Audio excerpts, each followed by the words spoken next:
Greetings, ladies and managers, and welcome to this latest edition of Tales from Outer Space, where I take stories from across the internet and read them for your entertainment. This particular story is called 2 Rules, written by Lakstoties. Oh, this is not good at all. The overseers will not be happy at all. Overseers, what? Is this translation system working properly? Wait, are you even listening to me right now? This is so bad. I don't know how to fix this. Oh, this was never supposed to happen. Hello, alien life form. Would you please make some effort to make this first contact a bit more, involving? You are humanity's first contact with intelligent beings not from our world. We would really like to have a proper conversation, and find out why you're pacing back and forth, mumbling about overseers amongst other things. Oh, I guess it doesn't matter now, so yeah. Yes, Hunan, I suppose some dialogue in the situation isn't uncalled for, especially with the extenuating circumstances given. I am certain that the more thorough explanation I can provide to the overseers, the more forgiving and understanding they will be. Fine, yes, I'm Captain Zelnick of the Alliance of the Free Stars ship, the Vindicator. I would like to be the first human to peacefully greet you. Okay? As much as I would like to believe that really would, you make it a bit difficult at the moment since your ship has almost crashed into my space station.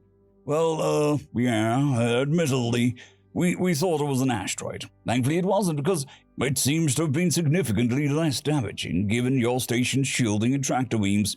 Speak for yourselves on what is and isn't damaging. Yes, our maiden voyage has hit a few significant snags. But finding and meeting extraterrestrial life has made it worthwhile. Can you tell me about your species? I'd really rather not. At the moment, there's a protocol to these kinds of situations. Oh, yes. If you'd like to tell us about the protocol, we will see if we can abide by it. Yes, that'd actually be quite difficult for you. I honestly don't think that you could possibly follow it now. What do you mean? Well, major errors have already been committed. We would most certainly apologize for the accidental transgressions and would like to know about following the proper procedures now. You can't. What? Why not? You just can't, especially not now. If you can brief us on these protocols, we might be able to determine a way to follow such protocols. Certainly, we can come to some kind of agreement and seek to determine modifications or concessions to any. There are only 2 rules. You've broken them already. Okay. What were the 2 rules? Oh no, this was supposed to be a simple posting. So easy. We thought we had it figured out. So many plans undone. All right. Can you at least tell me what the 2 rules were? They're really simple. Worse. So. 1. Humans are to never leave the confines of the exclusion zone, as per the overseer orders. Wait, what? That was such an easy one to work around, too. You just had to ruin it. What workaround? Very simple, really. We just determined the maximum lifespan of a human, double it, and multiply it by the speed of the fastest vessel that we have observed. Then we set that as the new hazardous life form exclusion zone. Hazardous life form exclusion zone? What the hell are you talking about? Oh, just fixing that rule made it so easy for the second rule to work. A few gravitational signal traps and camouflage shielding for the main base. The second rule was so easy. Which is? Oh yes. 2. Humans must never come into contact with any other galactic-faring species. With all due respect, I can't help but feel slighted on behalf of my entire species. You see, this is why those rules were put into place. The hostility and aggression from your very start. It all is going so bad so quickly. The overseers will be so disappointed. The Spetai will never get a cozy position in the Order ever again. I'm trying my best to understand the situation. Who are the overseers, and why has humanity been put in the exclusion zone where we aren't allowed to contact anyone else? Because you are a dangerous species that should not be allowed into galactic community. By whose authority? The overseers. Who are the overseers?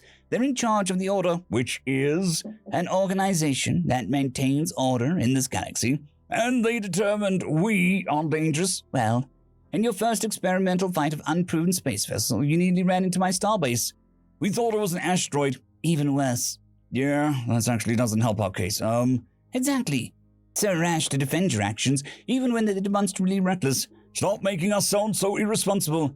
You're doing a perfectly good job of that yourself. I'll have you know that we've done extensive tests upon the systems of the ship, and it was made by our best engineers. This is the height of human creation at this very moment. a metal tube without a basic energy shielding, ionized gases for thrust, and in the crudest technical terms, a warp drive. Oh, right, yes. You are flinging yourself around space in a metal tube without shields, powered by gas, using a warp drive, missing all known required safety subsystems. Oh, when you say it like that, you make it sound like our ships are nothing but toy rockets being thrown around by dangerous cosmic forces. You said it, not me. Well, I need to go back and report this. If this is some kind of welcome to expect, we might have to rethink this whole search for extraterrestrial life idea. Actually, yes, that's a good idea. Please leave. We might be able to obfuscate this entire encounter in the records, and hopefully pretend this never happened. Though, admittedly, the exclusion zone will have to be vastly increased. Story number 2. Exit through the gift shop, written by LgFatherAnthrocite. If you look on a long enough timeline, all species eventually die out. Some never make it in past their home planet or home system, and eventually they run into some disaster. Asteroids, rogue planets, sun-going supernova, plague, genetic mutation. Any number of random incidents can put an end to a single system species. The ones that make it off system, they tend to do better by a long shot, but eventually they too die out. Diseases were still a problem, of course, but sometimes they spread themselves so thin and wide through the galaxy, it's hard to find mates. And sometimes it goes really bad. They get removed forcefully from the galaxy. Thankfully, that's only happened twice.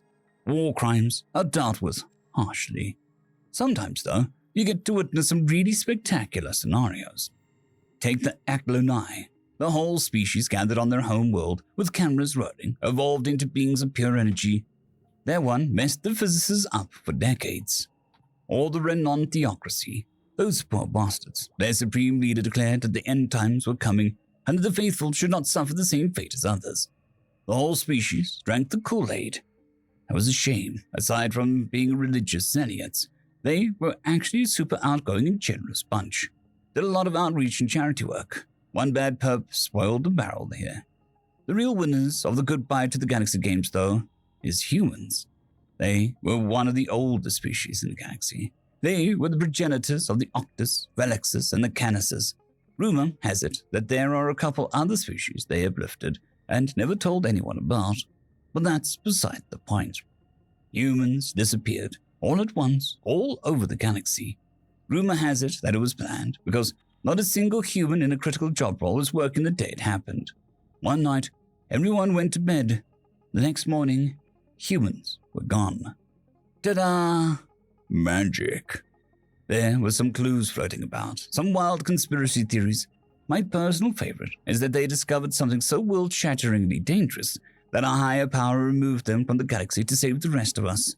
Some other good ones are humanity's progenitors decided that they needed a reboot.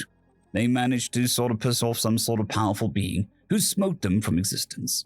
They did something stupid and smote themselves from existence. They actually discovered time travel and accidentally paradoxed themselves into oblivion. Oh, a storage unit failed and they were removed from the simulation that is the universe. Classic. The best one, though, I think, is that they did all these things in many different dimensions, and then, like a crazy cat in a box, the waveform collapses and the proverbial cat just doesn't exist anymore anywhere. But who knows, man? Who knows? I really like that galaxy. We should go back sometime, said the woman. She was sitting on a lounge chair in a swimsuit and a sarong, with fruity rum drink in hand. Her husband looked over and smiled. I'll mark it down. We can visit it again after the round trip is over, he replied. They clinked glasses together and then settled into their seats. A speaker, craftily hidden in a decorative molding, came to life. Attention all Terrans, we will be arriving in the next continuity in several hours. Please refrain from bringing anything off the ship from previous stops. Enjoy the next stop on the Old Existence tour. End of story. I'd quickly like to thank the T5 peeps. Cold War Boomerwaffen, Severin Cerberus, Bushmaster 177, Henry the Red, Caspar Arnholtz, Cold War Boomerwaffen, Elijah Silvercross, Dragzoon WRE, and Severin Cerberus. Thank you very much.